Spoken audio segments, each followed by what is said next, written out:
we will start with a review of somatic and autonomic nervous systems. So, somatic, autonomic. Let's talk about some features. Make sure we some space. Okay, so what controls your, and we're going to talk exclusively about the motor component. Okay, so there's no sensory component here. Well, minimal when we talk about reflexes. So the control center for somatic nervous system is obviously cortex. For autonomic nervous system, it's going to be brainstem and spinal cord.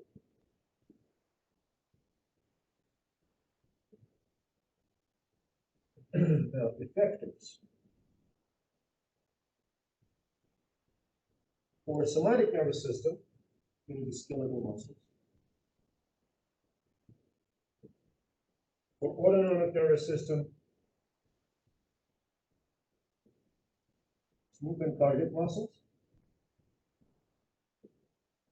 and blood.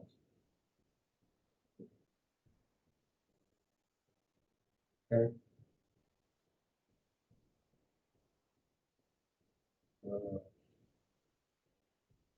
Now, I'm going to add control. Somatic activities voluntarily controlled,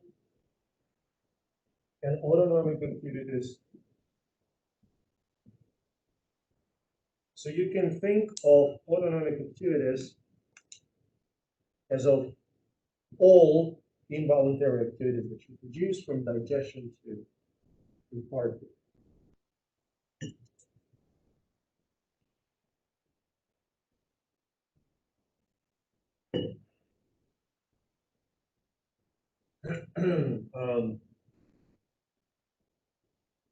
Number of motor neurons in the reflex arch. Okay, in somatic there is one motor neuron in the reflex arch. In involuntary, there are two.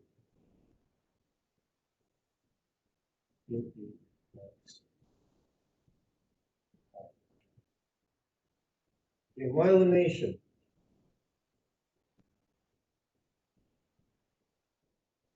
In case of somatic nervous system, heavy myelination, and autonomic neurons are lightly myelinated or not myelinated. And finally, response time.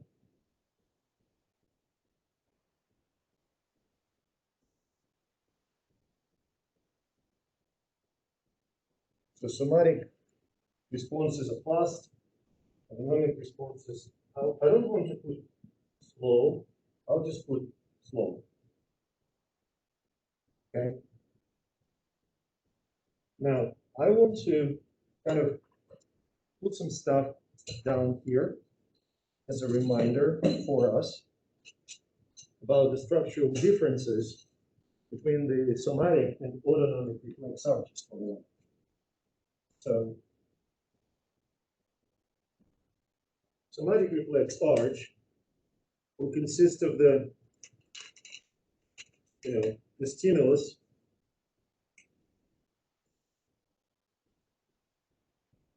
okay,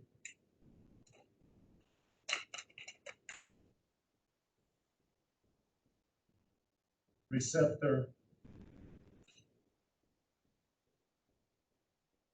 sensory neuron,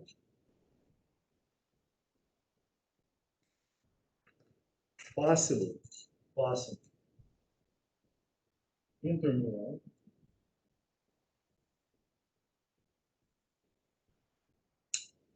okay, and then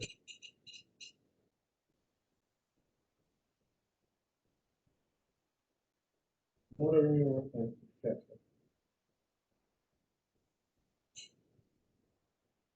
Now, autonomic reflex arch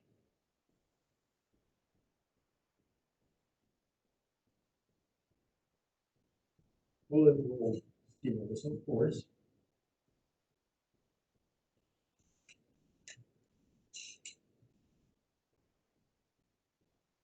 Receptor, sensory neurons,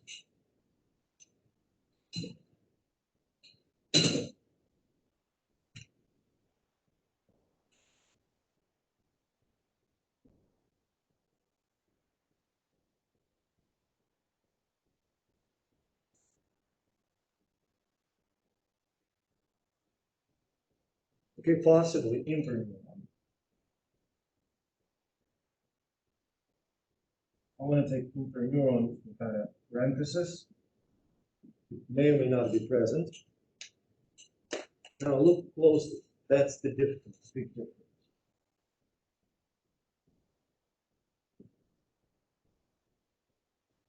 Preganglionic motor neuron. Okay. Synapse ganglia. Post ganglionic motor neuron. And the back.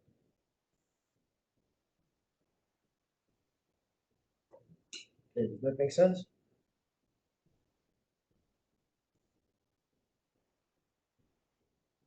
You see the difference, right? So you have two motor neurons.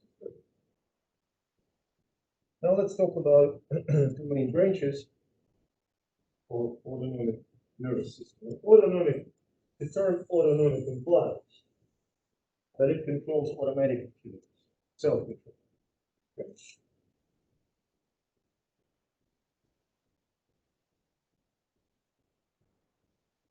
Autonomic nervous system will be divided into parasympathetic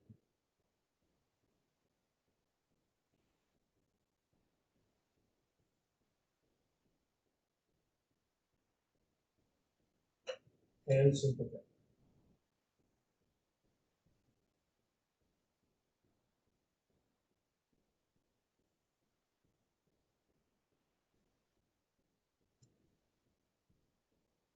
So parasympathetic nervous system is housekeeping. Sometimes it is referred to being housekeeping.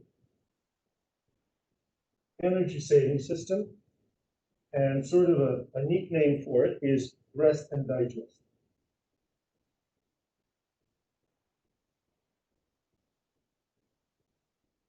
Okay.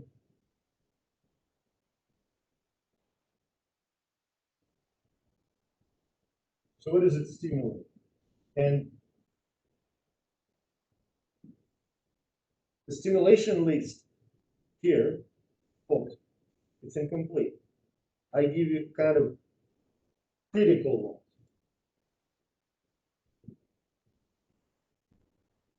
Digestive and urinary system.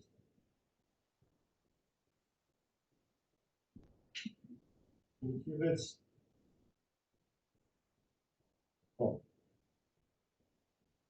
Okay. Sympathetic branch of autonomic nervous system deals with excitement of any sort or stress. It what we call a fight or flight.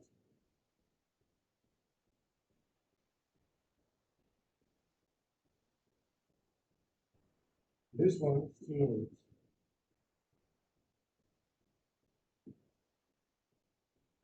basically the obvious part, and it inhibits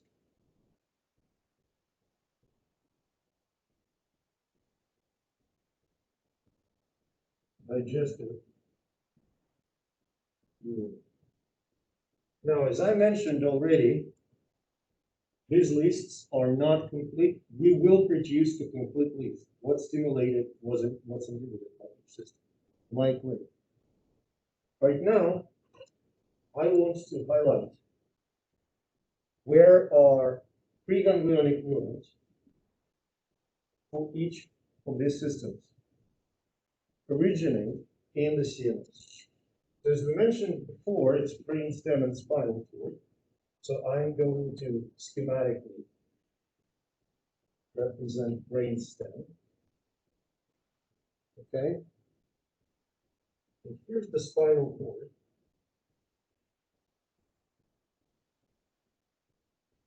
with four parts: cervical, thoracic, lumbar, and sacral. Okay? So cervical, thoracic,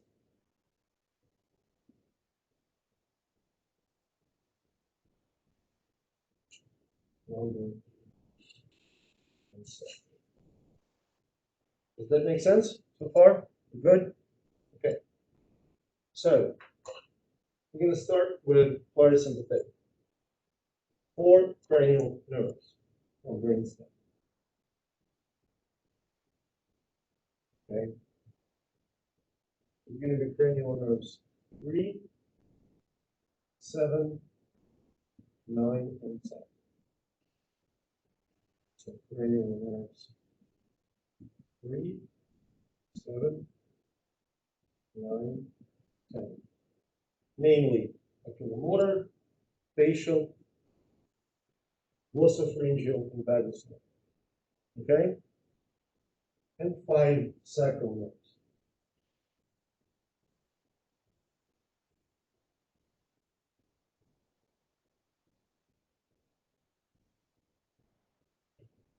But pardon, does that make sense? We're good? You follow me? Now, what about sympathetic? So sympathetic, 14 nerves, 12 thoracic,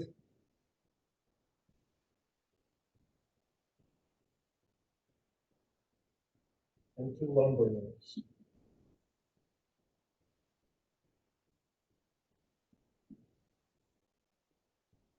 Okay.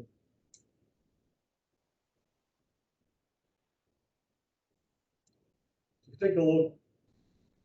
I deliberately put this thoracolumbar region. Okay. So sometimes physiologists would say that sympathetic nerves originate in thoracolumbar region of the spinal cord, while parasympathetic originate in cranial sacral. Does that make sense? Good? Anatomically?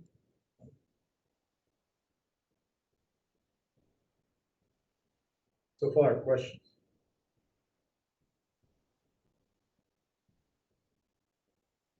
Good? Now, if anyone, if you want, I know sometimes folks want to make a picture. If you do, make. If you don't, let me know. You want to make a picture?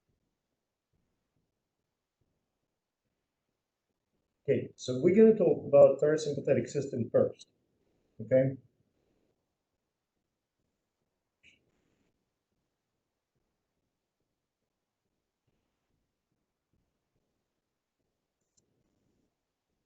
So what I really want to do, we'll kind of describe what each part controls, what affects. Okay, it produces. I'm going to start with the cranial nerve 3, oculomotor. So its function is to control constriction of pupils,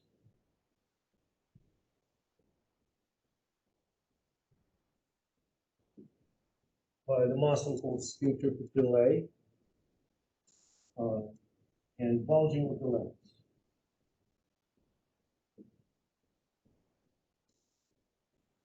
So both of these effects, constriction of the pupil and bulging of the lens, occur when you are reading something, when you're watching something at a close proximity. Does that make sense?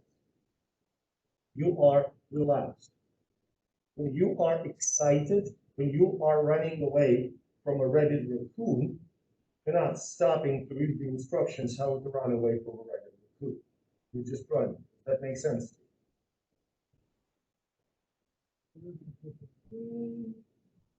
Okay. Then it is cranial nerve 7 or facial nerve. Now you may remember that facial nerve actually controls the muscles of your face. Those are voluntary controls. Involuntarily, facial nerve controls nasal, lacrimal, and carotid salivary gland.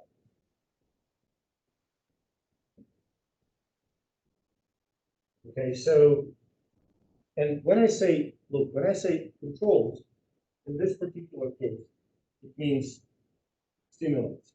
So when you have a runny nose, that's the autonomic stimulation of the nasal glands. When you cry, autonomic stimulation of the nasal gland. Okay.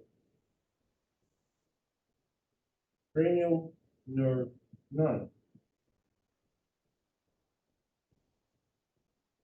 Glossopharyngeal. It controls submandibular and sublingual.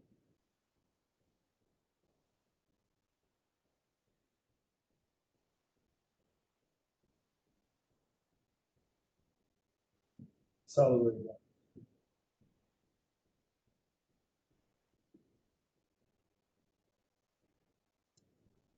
Okay, now it makes kind of sense.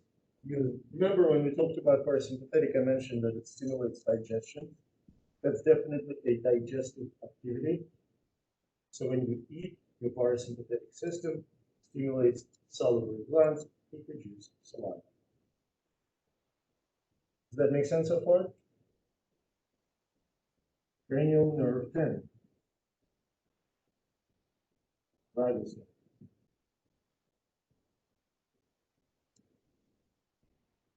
Thoracic and abdominal viscera.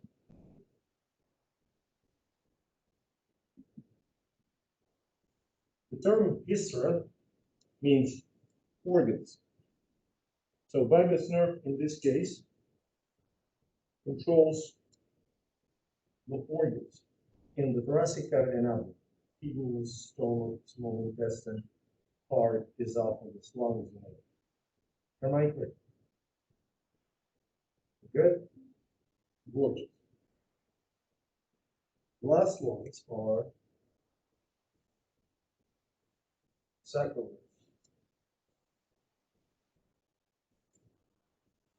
It's pretty straightforward. Pelvic viscera. Productive organs, large intestine like colon, rectum, parts of the colon, rectum, urinary bladder.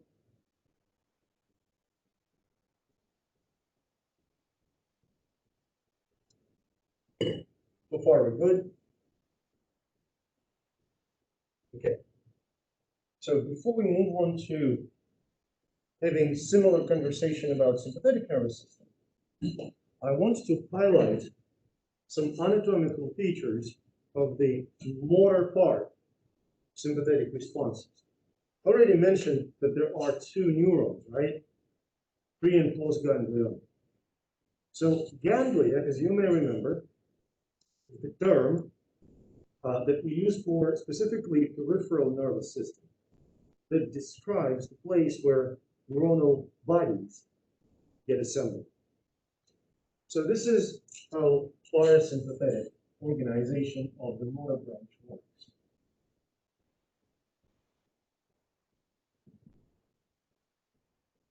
You've got a long preganglionic neuron. You see that?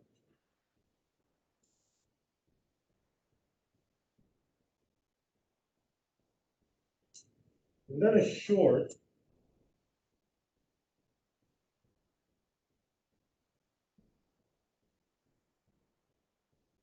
postganglion. And I specifically want to show this is ganglion. Strictly speaking, it's a ganglion because ganglion is singular. Now, where these ganglia are located, usually in the wall of an organ.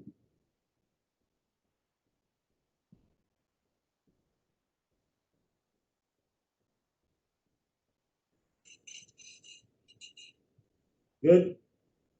Makes sense so far? Okay. Let's check out something else. Sympathetic.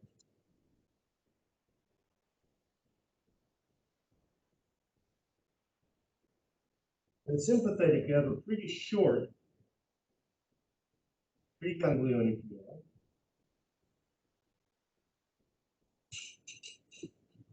And then a long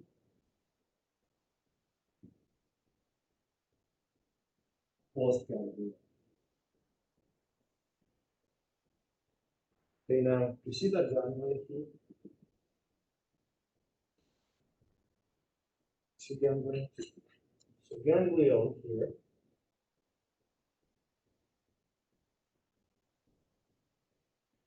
is in so-called sympathetic trunk.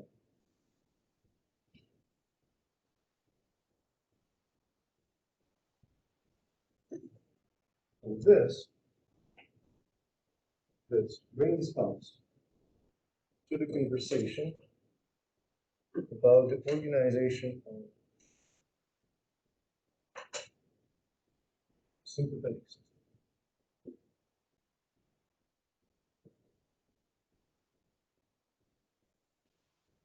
Now, what you're going to see about sympathetic kind of anatomy, it will be much less words and much more drawing.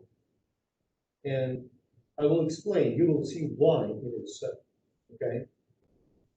First of all, I want it to look nice. I'm going to draw schematic representation of spinal cord. Okay.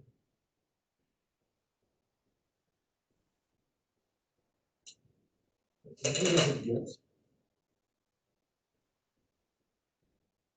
Spinal cord. I mentioned about sympathetic trunks. So what is sympathetic trunk? Look, this is a spinal cord. On both sides of the spinal cord, there is a chain of ganglia. Okay.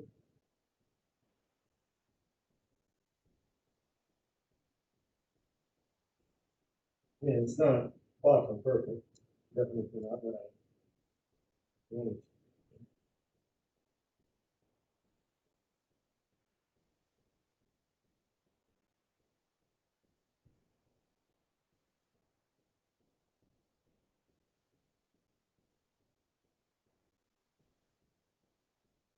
Okay, so they are symmetrical. This is sympathetic trunk.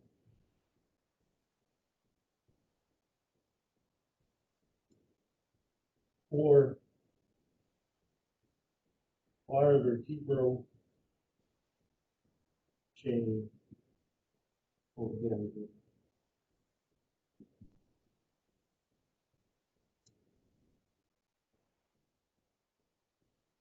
Are you following this?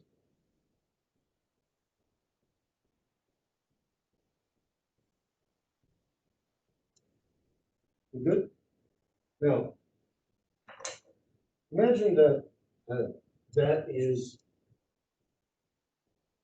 T1, level of thoracic. 1, 2, 3, 4, 5, 6. That's T6. Okay.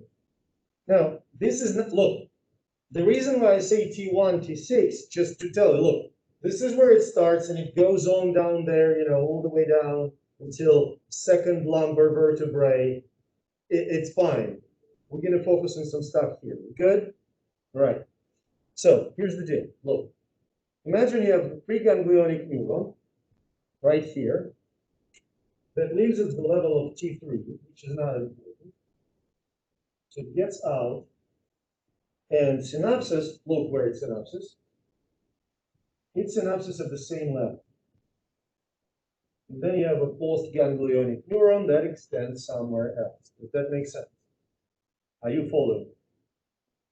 Now, can neuron that originates, the preganglionic neuron that originates at the same level, can it move up? Sure thing. Can move up at synapse and synapse with postganglionic neuron at the different level. Does that make sense to you? We're good? Now let's do this one. Can it go down? Oh, absolutely. Good. Okay. Does that make sense? Can go up, can go down, can synapse at the same level. And in some cases, not frequent, but in some cases, preganglionic neuron of the sympathetic system, and that's true for sympathetic system only, can bypass the paravertebral chain of ganglia and synapse in the periphery, that's pre and post ganglionic, in what is called peripheral or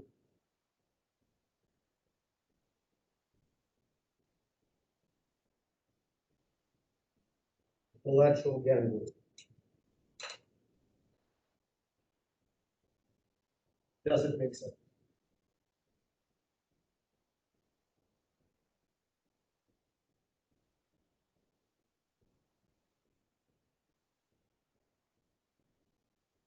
Are you following?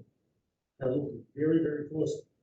This, wait, don't take it as I really, like really, that's what anatomically happens. I'm giving you a hypothetical option. So, for instance, this postganglionic neuron, maybe it is controlling nasal gland. This one, maybe salivary gland. This one, maybe controls heart. This one, possibly,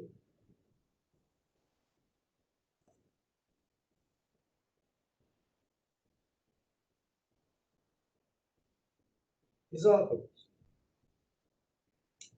Now look what happens. Seriously, take a look. You have T3 that controls salivary glands and nasal glands.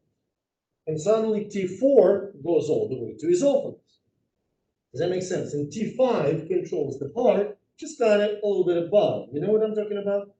So it's really hard to assign a specific function to a particular spinal nerve in case of sympathetic system. Because, here's the deal. Fibers that leave at the level of T1 or T2 can extend to the eyes, to the nose, to the salivary glands. Does that make sense? Fibers that originate at the level of T3, can they extend to nasal gland? Yeah. Can they hypothetically go to the heart? Some of them? Sure. So, sympathetic system is much more branching.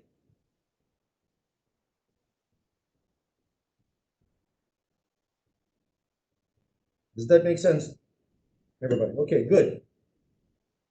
So that explains, for instance, very profound effect of sympathetic stimulation. It affects many organs. Okay. Next thing that I want to mention here, that can I ask you, for instance, which of the following, where is the fiber that controls heart most likely originates? Provides sympathetic control of the heart most likely originates. Let's play this game.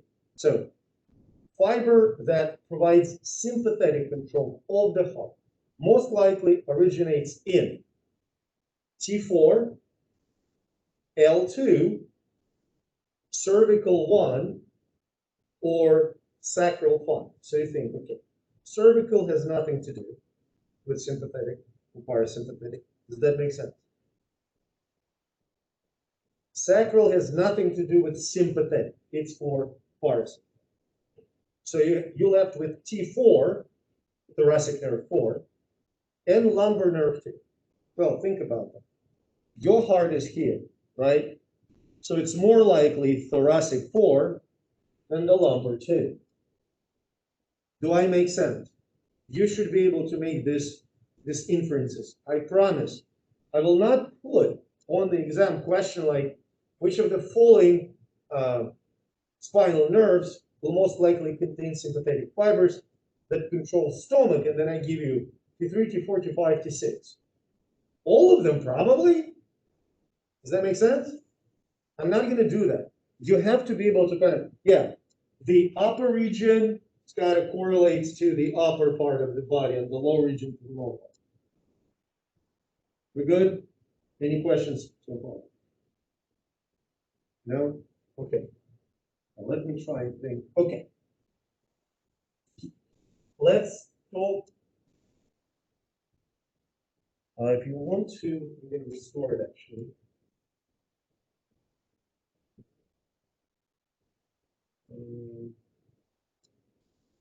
You want to take pictures because I'm going to kill the whole thing.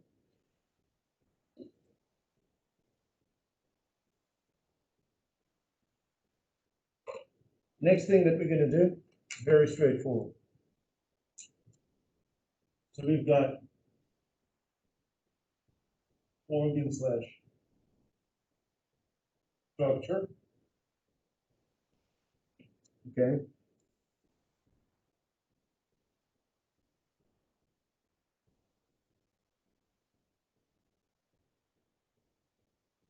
Parasympathetic.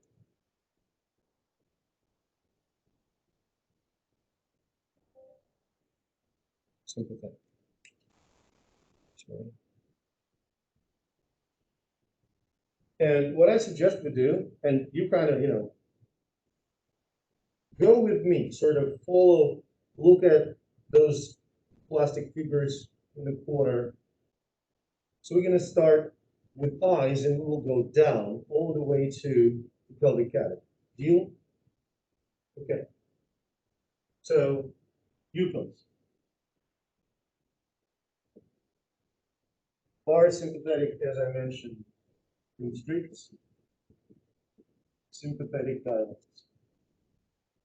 It's going to make sense because we're going to use the example of running away from rabbit raccoon.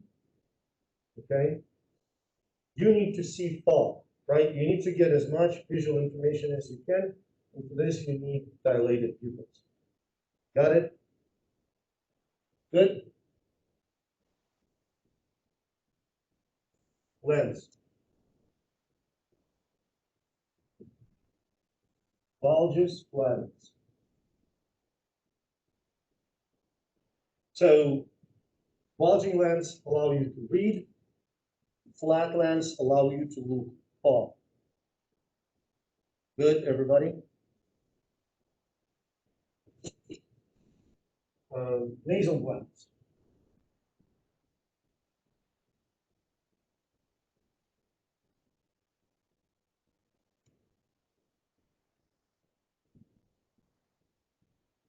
Stimulates and heals.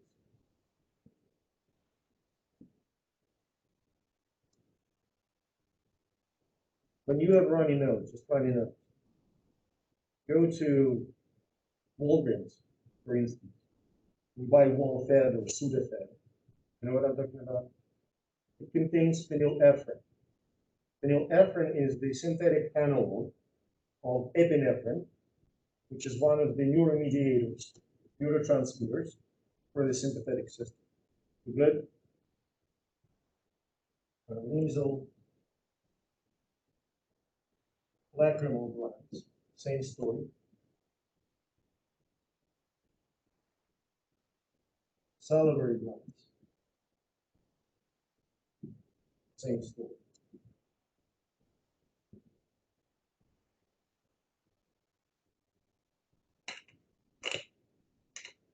Do you like public speaking? Do you like public speaking? No? But if you have to, is it stressful? What happens to your mouth? Gets dry. Your sympathetic system kicks in, inhibits salivary glands, you have no saliva, your mouth goes dry when you are stressed. Does that make sense?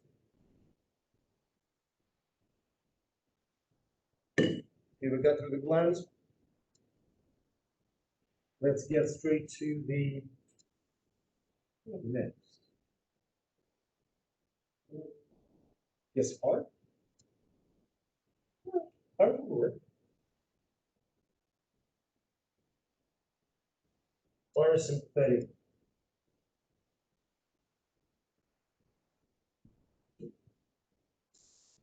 Slows down, okay? Sympathetic increases heart rate and force of contraction. Both.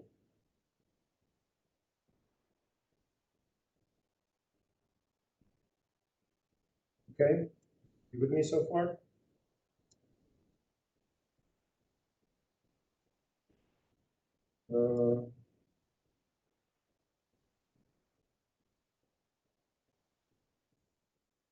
Diameter of bronchiole. Now, when you are relaxed, do you need to, when you chill, do you need to breathe really hard?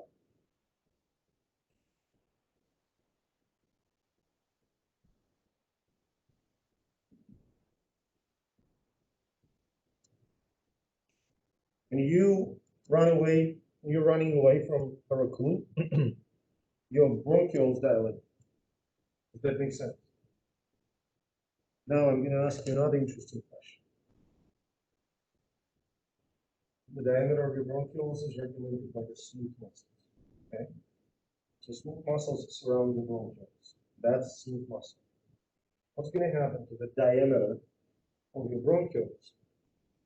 And don't look at the board. What's going to happen to the diameter of your bronchioles if your smooth muscles constrict or contract? What's going to happen to the diameter? What's going to happen to the diameter of the tube?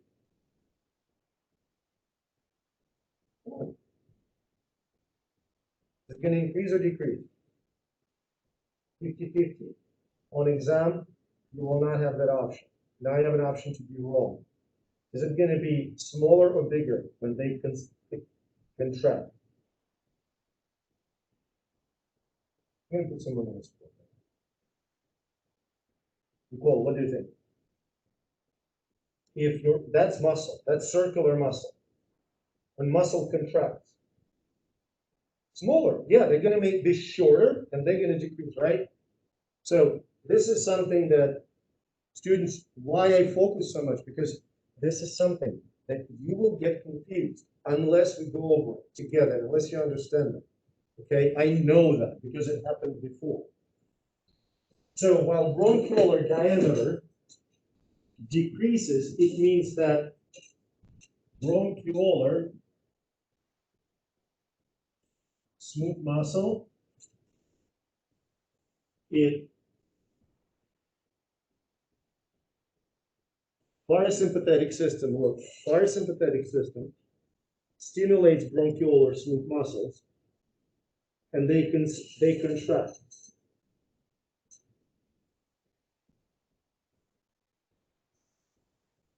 Sympathetic system inhibits bronchiolar smooth muscles, and they relax. Okay? Does that make sense? Vascular smooth muscles. Parasympathetic system generally does well with almost nothing.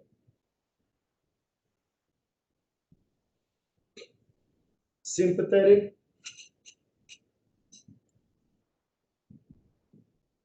stimulates, so they contract. Now,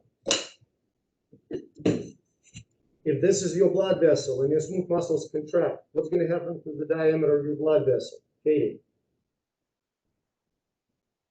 So again, you have a circle, with circular muscle. It becomes shorter when it contracts. So what's going to happen? Decrease. Yes. So your blood vessels will constrict in general.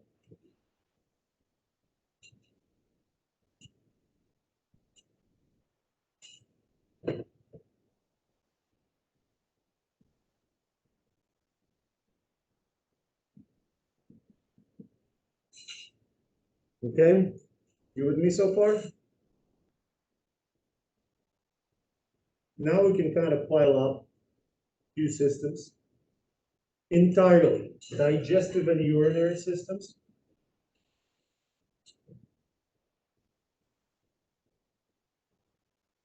And by digestive and urinary, I mean stomach, small intestine, large intestine, kidneys, ureters, urinary bladder, all that stuff. Parasympathetic system stimulates. Sympathetic system inhibits. So basically, if you are constantly stressed, your digestion will perish. Does that make sense to you? Good, good, okay, awesome.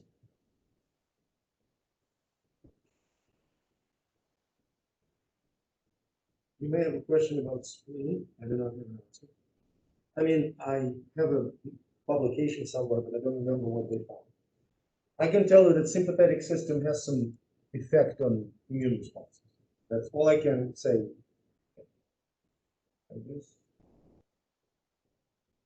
Okay, couple more things.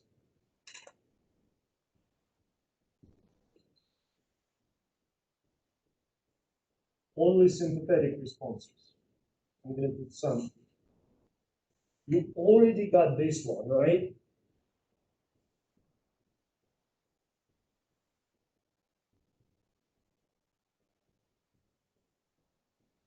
It almost only sympathetic.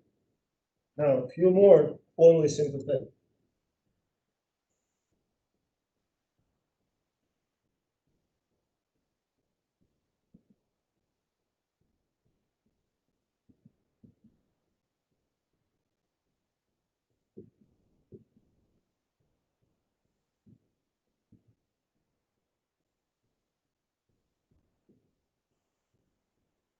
So what do I mean by that?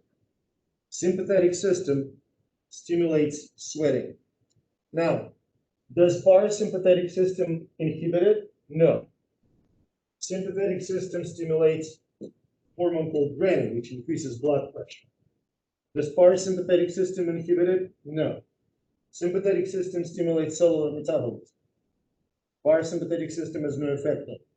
Does that make sense? Because here's the thing, and it's really important concept.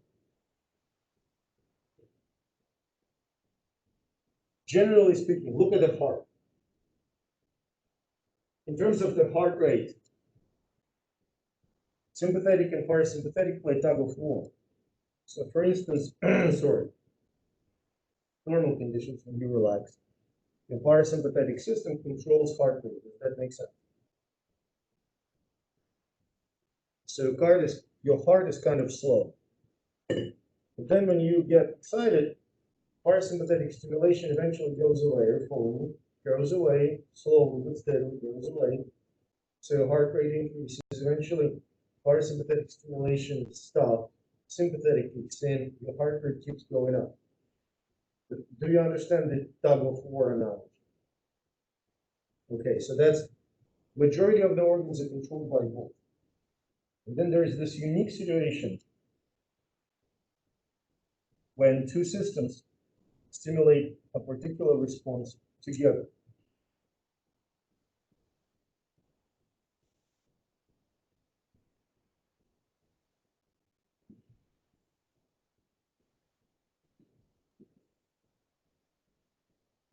Okay, that's going to be reproductive. Look how elegant it is. So parasympathetic stimulation. That's really elegant. Leads to the release of a powerful neurotransmitter, nitric oxide.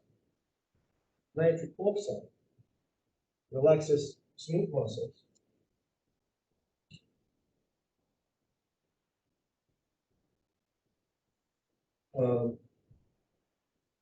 and leads to vasodilation.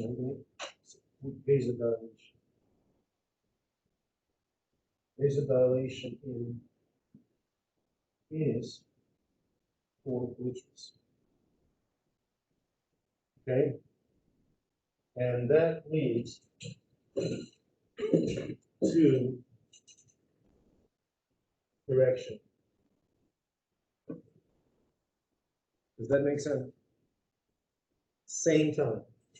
Sympathetic system.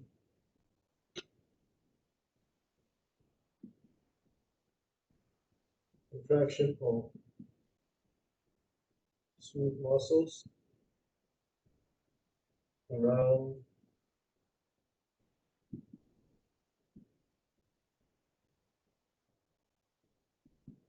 ejaculatory duct and ejaculation or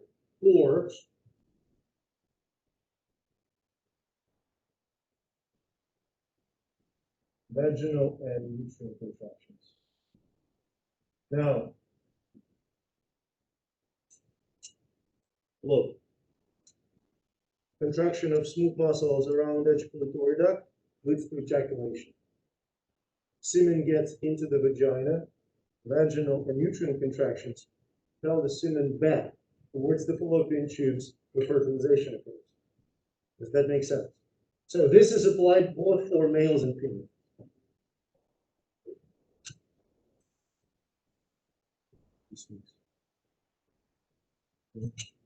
Good? Any questions so far? Not really? You want to make pictures because we're going to switch this. Okay. So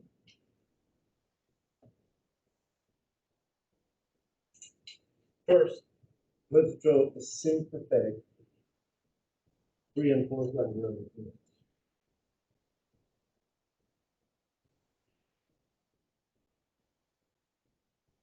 Okay.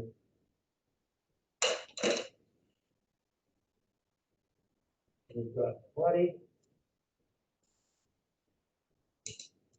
And we have axon,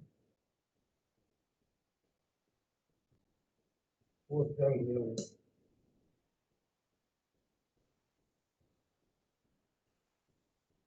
axon, and here we go.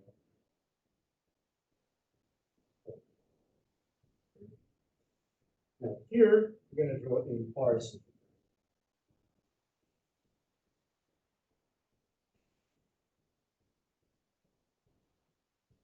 Really long.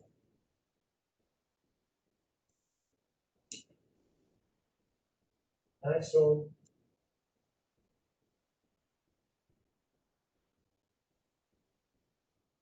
And the short.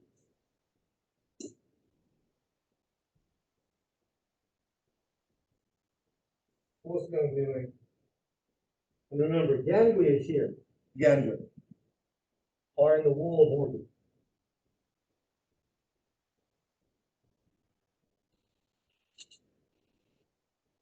So far, does that make sense? Okay, cool. So what we're going to be focusing on now are neurotransmitters that are released by pre-ganglionic and post-ganglionic neurons.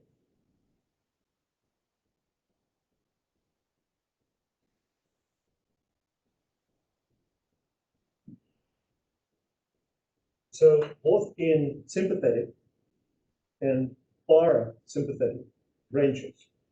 Preganglionic neurons, all of them, no exception, release acetylcholine.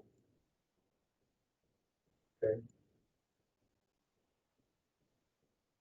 So this is why these neurons are called cholinergic.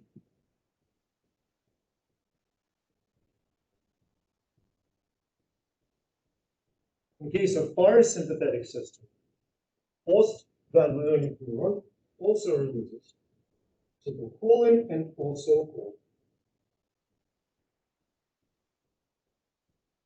cholinergic. Good so far? Now, postganglionic neurons of sympathetic system, in most cases, release norepinephrine. Okay, you following with me? And don't ask me norepinephrine. Don't ask me why physiologists decided to rename adrenaline into norepinephrine. That's the same. Okay. So this is why postganglionic neurons are called adrenergic. Now, just to clear my conscience here, let's look.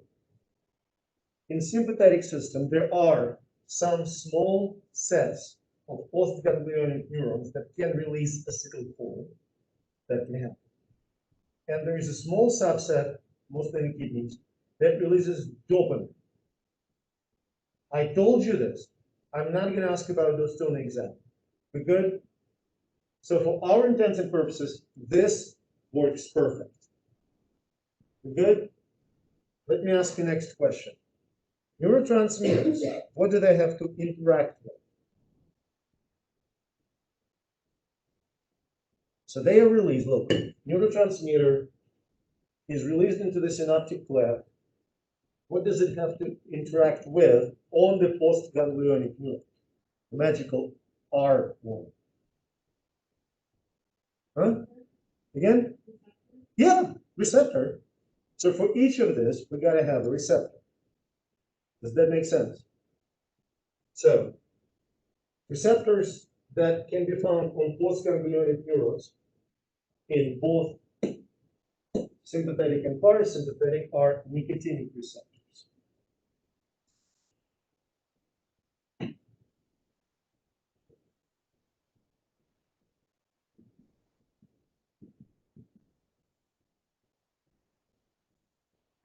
Receptors that are found here on the organs that interact with acetylcholine from parasympathetic are muscarinic.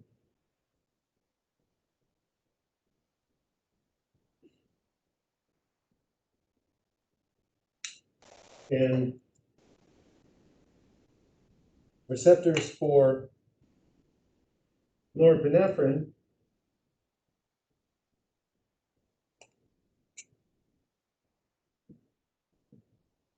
are adrenergic.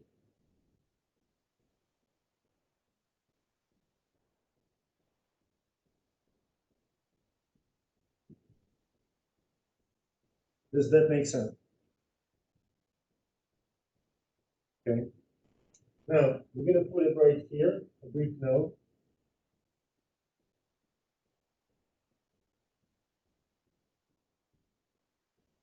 Adrenergic receptors can be further divided into alpha adrenergic and beta adrenergic. Okay, and I think each of them is like, they're like 3 alphas and 2 betas. I don't remember from the top of my head. Not super important. Okay? So far, are you following me? Good? So first, specifically for sympathetic system, what determines how a particular organ will respond to sympathetic stimulation? Which receptors and how many are expressed? Does that make sense? For instance, I think alpha 1 are stimulatory and alpha 2 are inhibitory. I don't remember or beta 1 inhibitory, beta 2 stimulatory. So if you have more beta 1s, you're going to have stimulation. If you have more beta 2s, you're going to have inhibition. Does that make sense? I could never remember that shit. And neither should you. I'm not going to ask specifics about beta 1, beta 2, alpha 1, alpha 2, alpha 2. Good so far? Okay. Next thing that I want to introduce is the concept of mimetics and lytics. So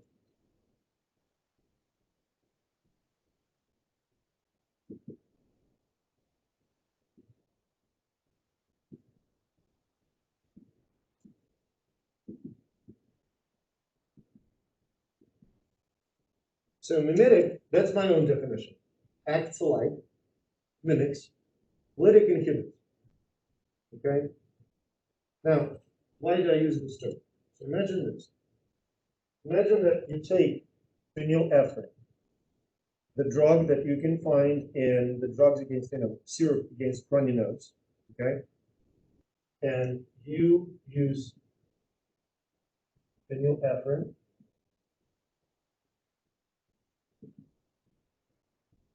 right? And it will bind to adrenergic receptors and cause the same effect as norepinephrine. Are you following? So that will be sympathomimetic. Does that make sense, Nicola? Do I make sense? Because it acts alike to sympathetic system. Does that make sense? Imagine you have, and I can't remember from top of my head, quite frankly, but you get some kind of an inhibitor which inhibits specifically muscarinic receptors, okay? Some inhibitor. So phenylephrine, let's write down that it's sympathomimetic.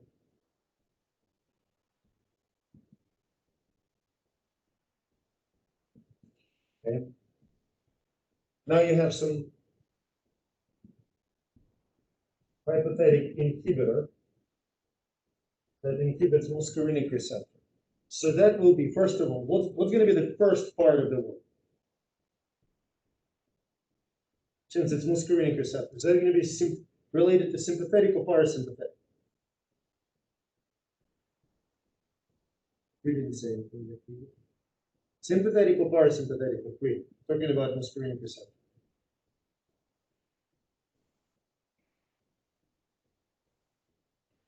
Parasympathetic. So it's going to be parasympatho, and since it inhibits, lytic.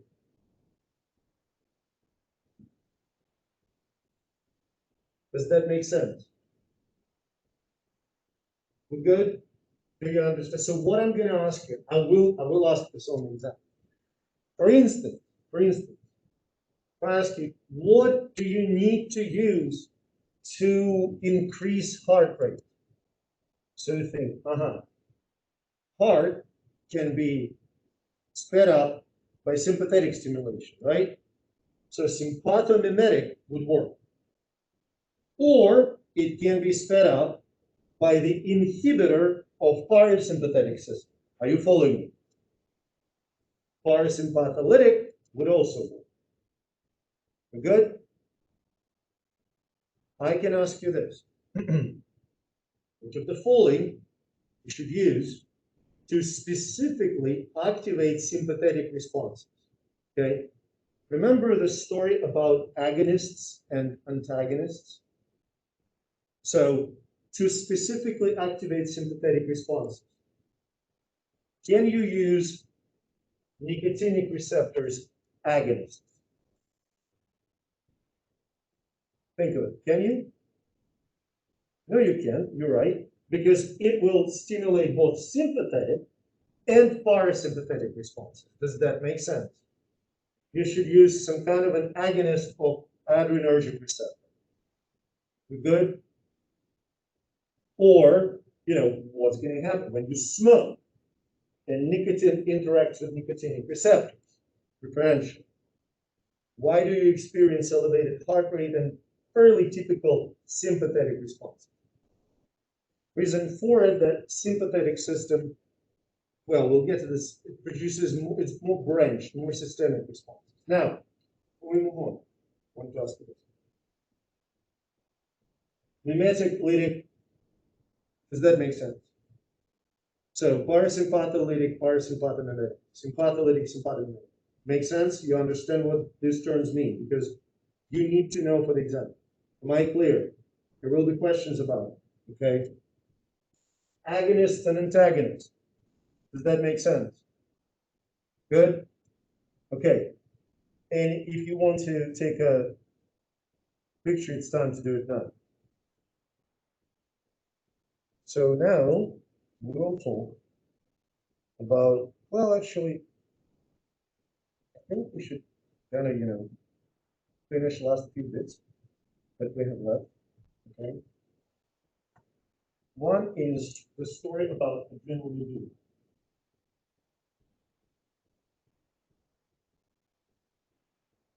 So what is that? If this is a kidney, then on top of the kidney is adrenal gland. Okay? And if you go anatomically large adrenal gland,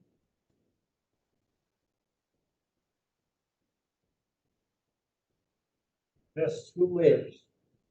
There's an outer cortex, and it has inner medulla.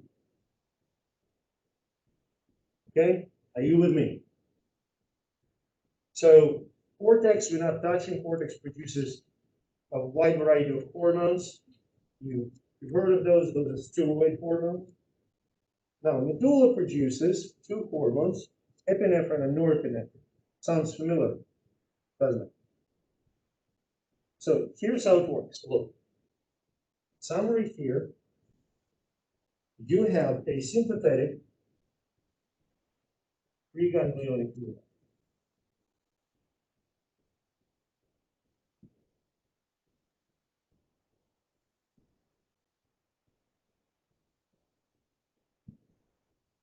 This neuron reaches adrenal medulla and synapses there with what is technically a postganglionic neuron. This cell is actually called neuroendocrine cell.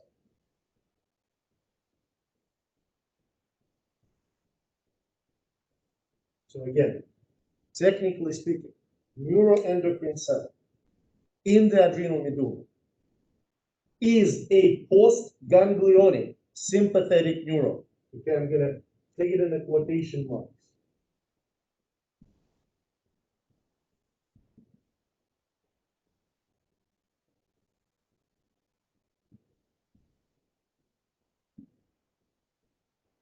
And this neuroendocrine cell produces hormones, epinephrine and norepinephrine,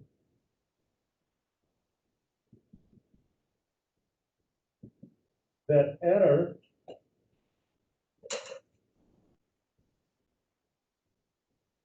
blood. Does it make sense? When they are in the blood, that's one of my favorite questions. When epinephrine and norepinephrine in the blood, which organs can they reach? Where can they go? You can answer in one word. When they are in the blood, what can they reach? Huh? Louder. Absolutely right. Anything. Epinephrine and norepinephrine are distributed by blood to virtually all organs in the body. Does that make sense? And this makes sympathetic responses very systemic.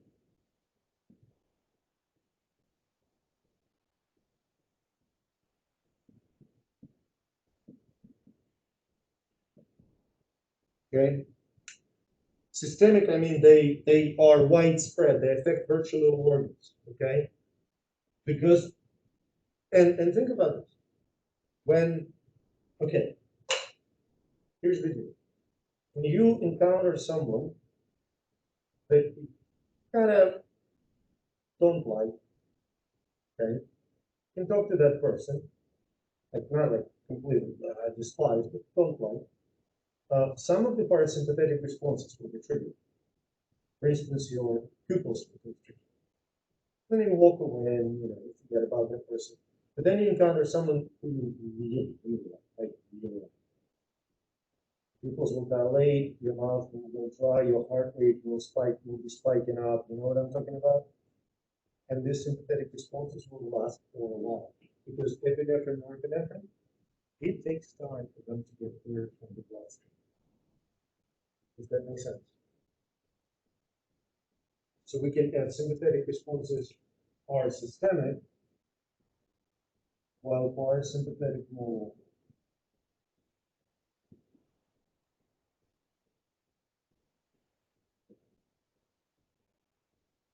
Now,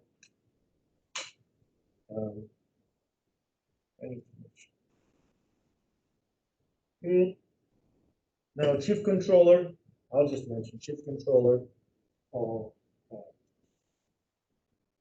sympathetic autonomic nervous system, hypothalamus, just hypothalamus, that mediates control through cranial nerves and spinal nerves and whatnot.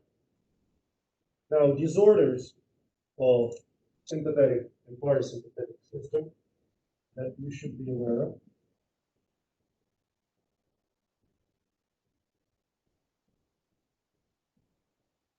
Reynolds disease,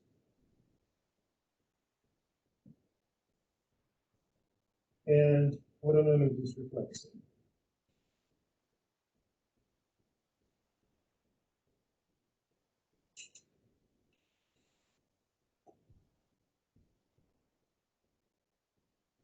So Reynolds disease, dysfunction of the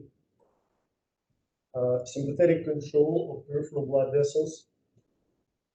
Sympathetic system gets in overdrive and stimulates blood vessels in the periphery. They experience massive vasoconstriction. Are you following me? And usually it affects fingers and toes. They will turn blue. Trigger can be a temperature cold. Okay. So treatments are usually vasodilators or sympathectomy, nerve endings, sympathetic nerve endings. Does that make sense? Okay. In bad cases, it can end up with a gang. Autonomic dysreflexia, we don't really know the mechanism. So the person with a spinal cord injury, okay, usually it is triggered by temperature, can be pain, okay. So what happens above the injury? There's a massive vasodilation. These people experience flushed face, spike in the blood pressure because of increased blood flow. Below injury, it's the opposite, vasoconstriction. Are we clear? All right. Yeah, the main conceptual things I think we covered. So we're going to talk about smell first, then taste. And I'm not going to get too much in monotony.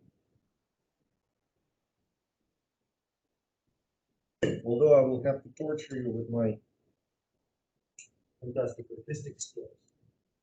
So smell or olfaction is our ability to detect chemicals in the air. So let's take a look quickly at the structure of specifically olfactory.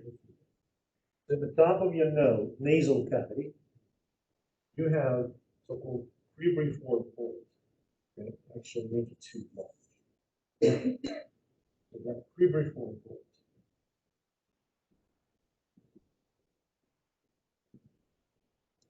It is a part of the ethmoid bone.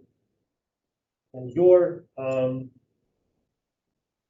olfactory neurons, we can picture them like this.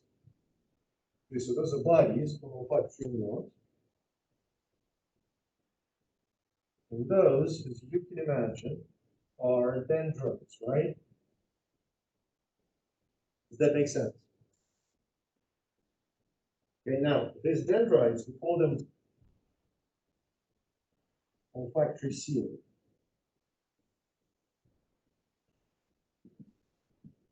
Now, that's the only cilia in the human body that does not move in mucus. Usually, cilia propels mucus. This does.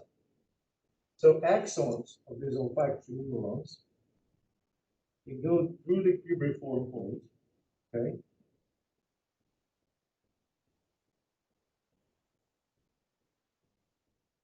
And they synapse with another set of cells.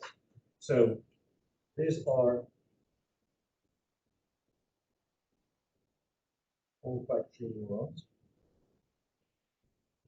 They synapse with the mitral cells. Okay, those are mitral cells.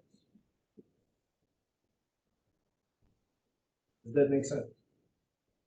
Now, the part where mitral cells are located, this part, it is an olfactory bulb, a part of the olfactory nerve.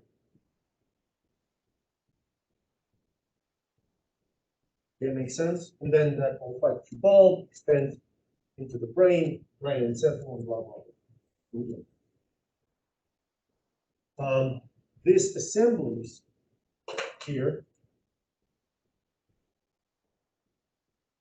these are called filaments of olfactory nerve.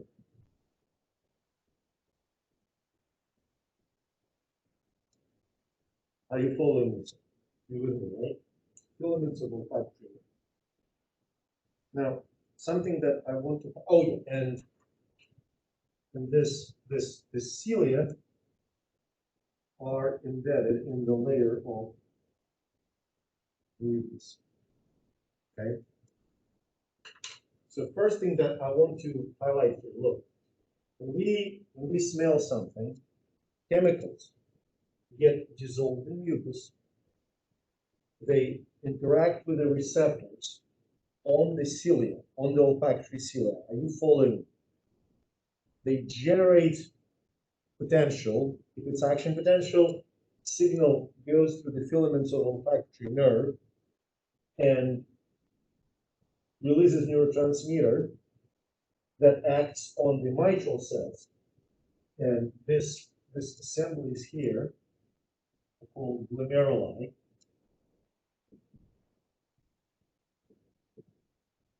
Okay, those are glomeruli. So neurotransmitter is released in the glomeruli. It acts on the mitral cells. Mitral cells deliver the signal to the brain. Does that make sense? I mean, important. It has to be dissolved in mucus. Okay, we good? So, next question, really important question is how receptors and chemicals, how we can recognize that pretty massive number of smells that we get. We can differentiate between 10,000 different smells. Okay? Now, one hypothesis that you can think of is that we simply have 10,000 receptors. That make sense? The only problem is that the number of genes in the human genome is between 20 and 30,000.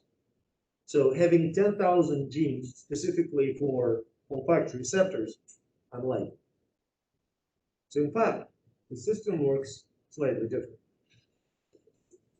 So imagine that there is a receptor, okay? We're going to call it R, okay? Receptor, and we're going to give it a number 1. Okay, so receptor 1 can interact with odorant 1, odorant 2, and odorant 3. Okay, remember, this is entirely hypothetical. Does that make sense? Moreover, turns out that single odorant, let's call it odorant 1, can stimulate multiple receptors. Can it stimulate receptor 1? Yes. Can it stimulate receptor 2? Yes. Can it stimulate receptor 3? Possibly so. Okay? And what's important, odorant will stimulate different receptors differently. Look at this. Let's write over each arrow kind of a strength of interaction. So say this is going to be 100, this is going to be 10, and this is going to be 1. Are you following me so far? Now imagine we're going to take an odorant 3, just hypothetical odorant 3, and we're going to say that odorant 3 can stimulate receptor 2, receptor 3, and receptor 4. And the strength of stimulation will be 100, 1, and 10. Look at this. So each receptor can be stimulated by multiple odorants.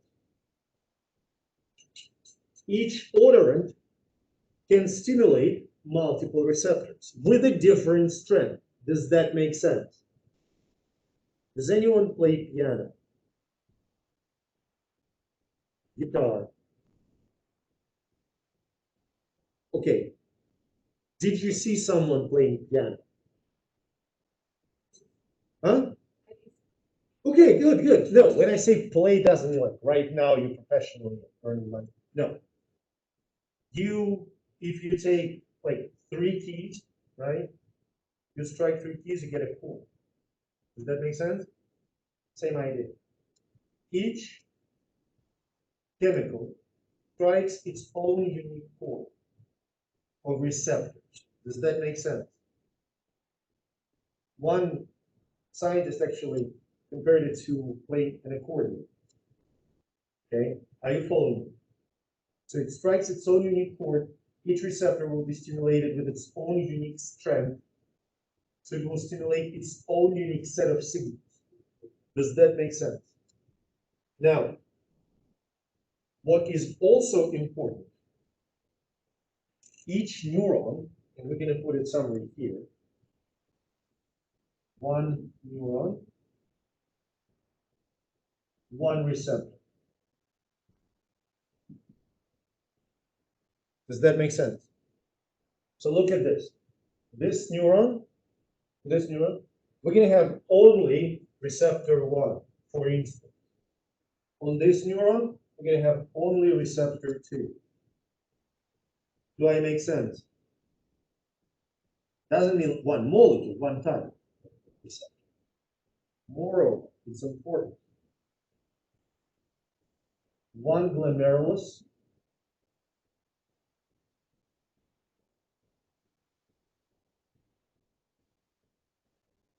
one receptor. So here, it's all going to be 2s.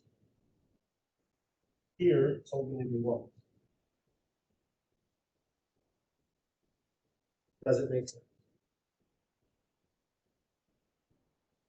So if you have some chemical that reacts only with a receptor 1, these neurons can be stimulated. They will stimulate that unique mitral cell. It will go to the brain, and brain will know that is the mitral cell. That's the smell. Are we clear? Good? So far. Now let's talk about the specific mechanism, how membrane potential is. So we mentioned that water is to bind to the receptor, right? The receptor is in the membrane of the cilia, okay? And at the cytoplasmic part, so that's cytoplasm here. At the cytoplasmic part, there's a G protein, okay, which gets activated. The asterisk means that it gets activated when odorant binds to the receptor. The G protein then dissociates and binds to another membrane-bound enzyme called adenylate cyclase.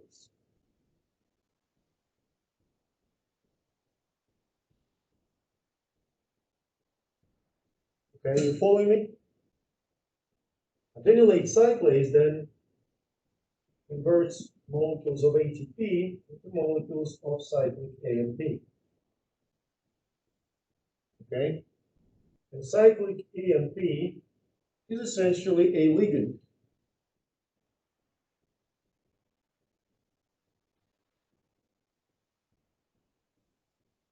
Which binds to ligand-gated channel. Ligand-gated channel opens and allows the influx of sodium and calcium into the cell. So let me go over this again. When odorant binds to the receptor, it activates G protein. G protein activates adenylate cyclase. Adenylate cyclase converts ATP into cyclic AMP. Cyclic AMP opens ligand-gated channel, and sodium and calcium diffuse into the cell through the ligand-gated channel, essentially depolarizing the cell. We good? Clear? Any questions about this? I will ask about it.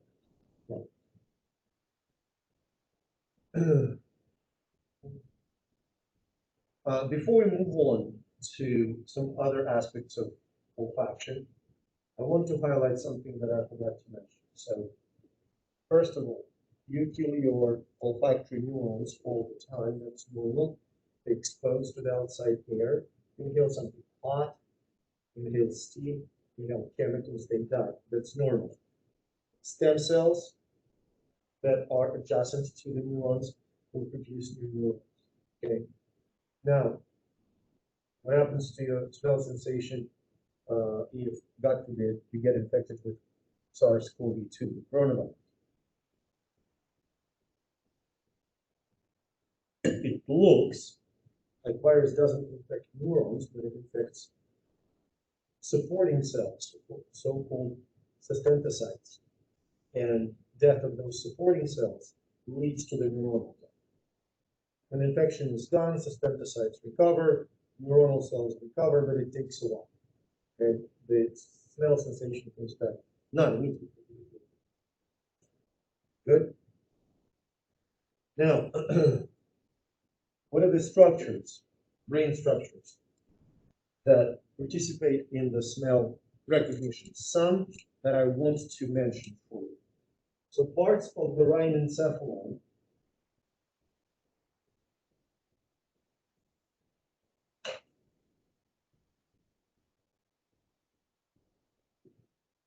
that I want you to know. So first, Puriform Cortex, it's a part of the Prefrontal Cortex. Puriform Cortex is responsible for conscious recognition of smells. You know, like when you smell something and say, oh, that's lavender, or rose, or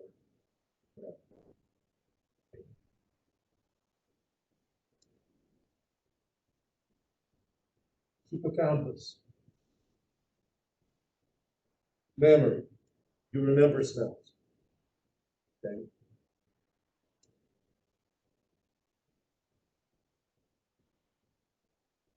Amygdala and hypothalamus. So amygdala participates in the memory formation, memorizing the smell, together with hippocampus. And amygdala also works along with hypothalamus on physiological responses to smell. Does that make sense? Now, let's not pretend. There are some smells that you despise, I guess. And you probably can imagine a smell that will make you vomit, okay, physiologically. There are smells like that. Does that make sense? You understand what I'm saying? That's possible. Also, there are smells, and they're probably very individual, that will make you kind of excited. Smells that you really, really like. So that's all hypothalamus that works together with the amygdala. Are we clear? That makes sense? I mean, that's it about smell. Any questions? Okay, then let's chat about the taste and wrap it up.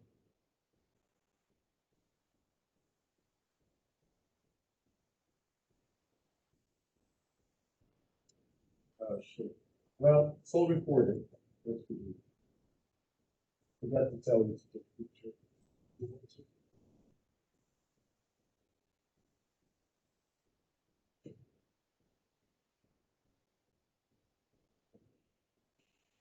So taste is relatively easy. So next time you brush your teeth, take a look in the mirror, okay? Look at your tongue, and you will see tiny little pimples on your tongue, right? So the pimples on the major, like if this is your tongue right here, okay? The pimples here are fungiform papillae. They shape like mushrooms, okay? The folds on the sides of the tongue are foliate papillae, and there's a line of really big papillae in the back of the tongue. Those are called palate or circumpallate papillae. Inside of those papillae are taste buds. In fact, just FYI, you have taste buds in your throat, even on your epiglottis, you have taste buds. So a taste bud consists of stem cells because you burn your tasting cells all the time, supporting cells, and gustatory cells. So this is your typical gustatory cell. And do you see this gustatory hairs? Okay, so that's gustatory hairs.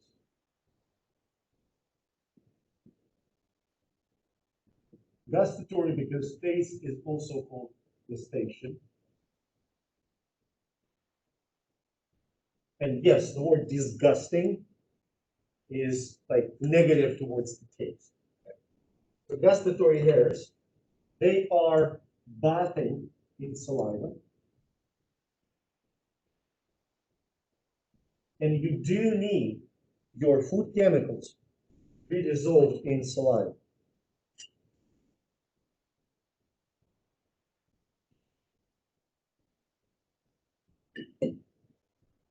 So far, we clear? So what essentially happens? Food chemicals somehow change, depolarize the cell, and that depolarization releases neurotransmitter, which interacts with the dendrites on the neuron, and that will go to the brain. Okay. That's either facial, glossopharyngeal, or vagal stem.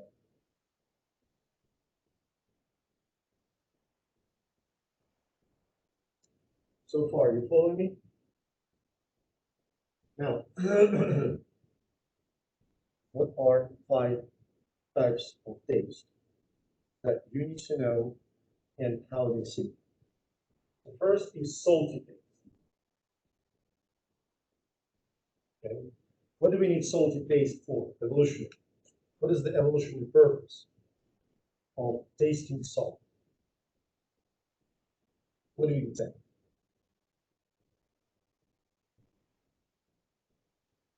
Why it's important to know what's salty? No? Any ideas? Nicole, no? Electrolytes. You taste electrolytes, okay?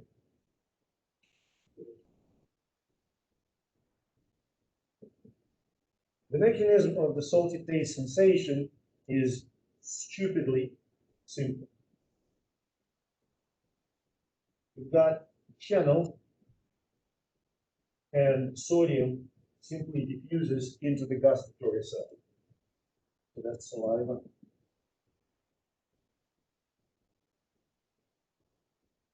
Okay, so positively charged sodium diffuses into the gustatory cell, depolarizes it, neurotransmitter is released, you got it. Does that make sense? Okay.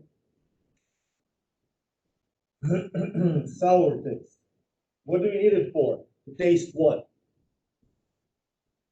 Why it's important evolutionary to taste sour?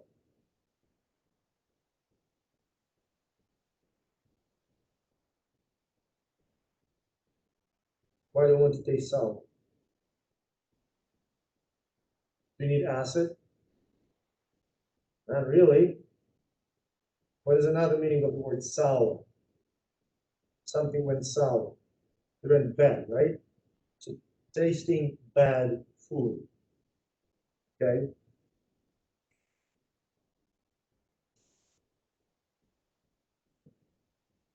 So the mechanism, there are two possible ways.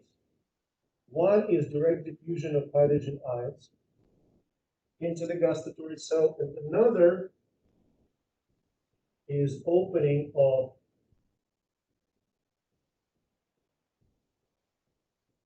ligand-gated channel by hydrogen ions and diffusion of sodium. Okay? Make sense? Good. Now we have three tastes. I want to make it clear. In the lecture notes, there are a lot of mechanisms shown. I will ask only one. Okay? I will put it on the board now. I'll ask only about one mechanism. Basically, same mechanism for sweet, bitter, and umami. So, sweet taste. What do you need sweet taste for? To taste what? To find food that is rich in what?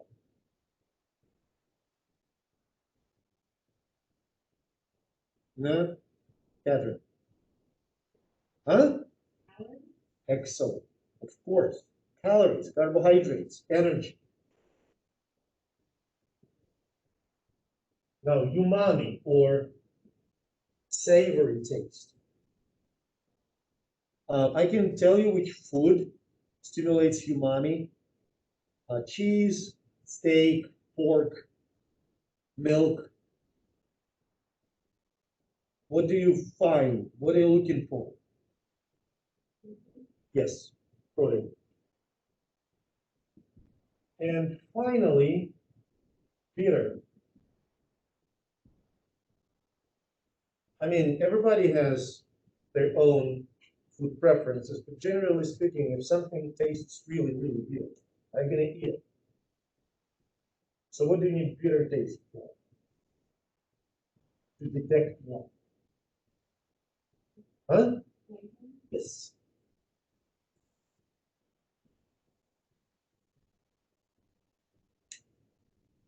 Anyone likes coffee?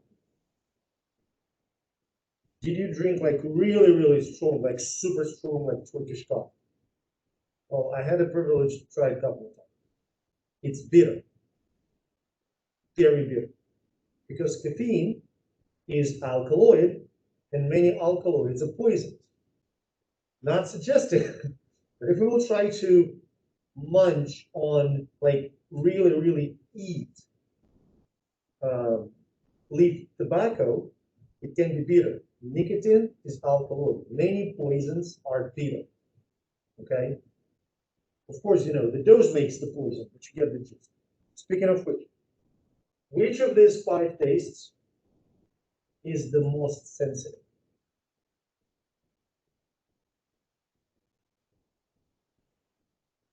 Which can detect the smallest amount of chemical that triggers it?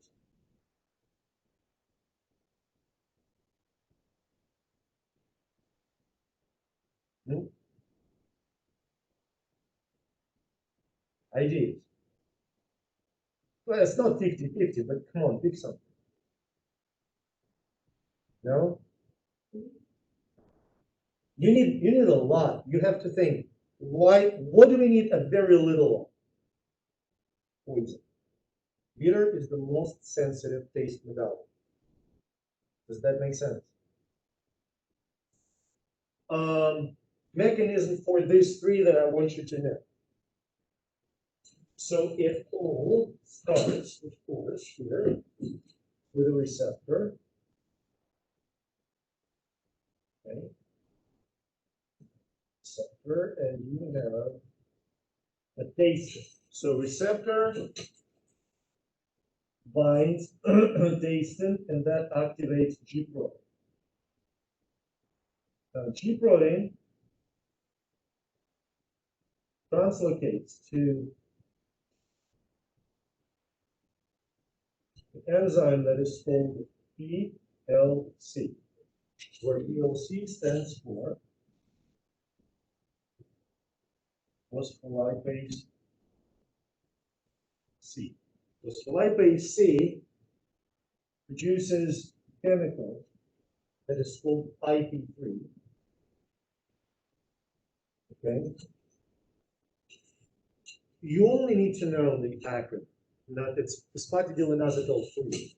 But the point is that phosphatidylinositol 3 binds to a membrane on the endoplasmic reticulum.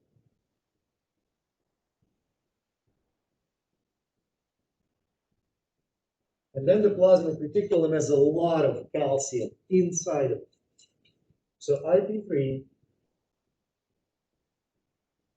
here binds to a channel, opens the channel in endoplasmic reticulum, and calcium, it's a calcium channel. Calcium diffuses from endoplasmic reticulum into a cytoplasm. Does that make sense? Now, calcium is positively charged, right? It can cause depolarization, or it can directly activate the mechanism for the release of neurotransmitter. The point is, it's IP3 that opens ligand-gated channels on endoplasmic reticulum, releasing calcium into the cytoplasm. We good? And I think the only thing that I have to add to this, quite frankly, that taste story. Taste and smell work together. Okay. When you can't feel the smell, taste kind of disappears. I don't know if you've ever experienced that. My sort of example, when I drink coffee from a proper mug, old mug, I taste it differently than when I drink it from the travel mug, because this one has the smell inside. That make sense?